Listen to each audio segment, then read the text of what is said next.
ये नीट का exam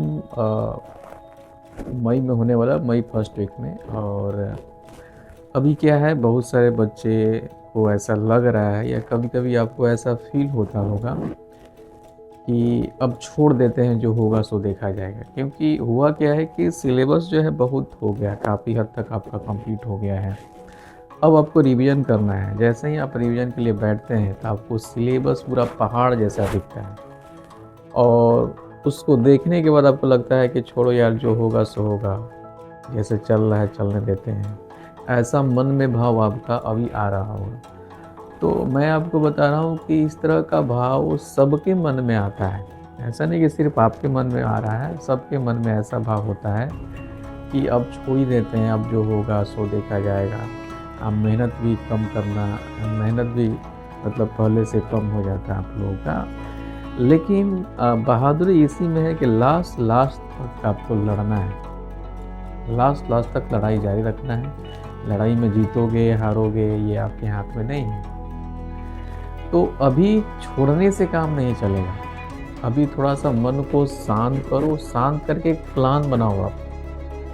plan के अकॉर्डिंग अगर आप पर डे प्लान के अकॉर्डिंग अगर काम करते हैं, तो ये जो मन में बार-बार आ रहा है कि छोड़ देते हैं, तो वो भाव, वो मन में जो बातें आ रही वो सब आपको नहीं आएगा। तो अभी आपको सिर्फ थोड़ा देर अपने आप को शांत रखें, बिल्कुल अकेले, और सोचें कि हर एक डे का, प्रत्येक दिन का हमारा प्लान क्या होना चाहिए, ताकि हमको इस 2 महीने में, 3 महीने में अच्छा आउटपुट मिले।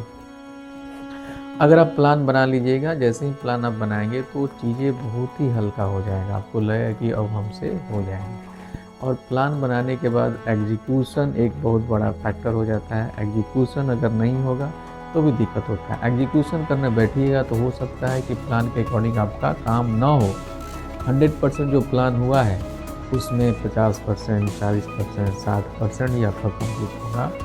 तो ये ऐसे ही होता है, प्लान बनाना और प्लान को एग्जीक्यूशन करना, दोनों में काफ़ी अंतर होता है। प्लान बनाना एक आसान प्रोसेस होता है, लेकिन एग्जीक्यूशन एक डिफ़िकल्ट प्रोसेस होता है।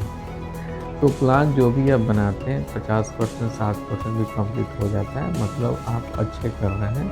और लास्ट मोमेंट में ये आपका लास्ट मोमेंट चल रहा है। लास्ट मोमेंट में ये गिव अप के बारे में बिल्कुल ही नहीं सोचना। इस तरह का आएगा दिमाग में बात, है ना? बार-बार आएगा, क्योंकि सिलेबस काफ़ी आपका हो गया है। बोझ बढ़ेगा, प्रेशर बढ़ेगा तो ऐसा आना स्वाभाविक बात है। लेकिन एक प्रॉपर आप प्लान बनाइए। प्लान कैसे बनाना है, क्या करना है, हमने आपको आइडिया पहले भी इसके बारे में दिया है। उसके अकॉर्डिंग वर्क करिए, पेशेंस रखिए। और जब भी आपको लगता है कि जैसे कभी-कभी दिमाग सैचुरेट भी कर जाता है पढ़ते-पढ़ते, बाहर जाइए, घूमिए, है ना? रोड पे निकल जाइए, थोड़ी देर घूमने के बाद आइए, फिर से पढ़िए, फिर उतना ही एनर्जी के साथ पढ़ाई करिए, बहुत बेहतर होगा। और ये मान के चलना है हमेशा ही कि इसका रिज़ल्ट हमारा हो रहा है। नहीं के बारे में नहीं सोचना है, क्योंकि जैसे ही आप नहीं सोचते हो, नेचर उस चीज़ को बहुत ज़्यादा एक्सेप्ट करता है। नेगेटिव चीज़ों का प्रभाव ज़्यादा पड़ता है, इसलिए हमने बोला है कि ना के बारे में नहीं सोचना, हमेशा पॉजिटिव सोचना है। लास्ट लास्ट तक पॉजिटिव सोचना है कि मेरा रिज़ल्ट हो रहा है, अच्छे कॉलेज में रिज़ल्ट हो रहा है। इस माइंडसेट के साथ पढ़ाई करिए, बहुत आपका रिज़ल्ट अच्छा होगा। ओके?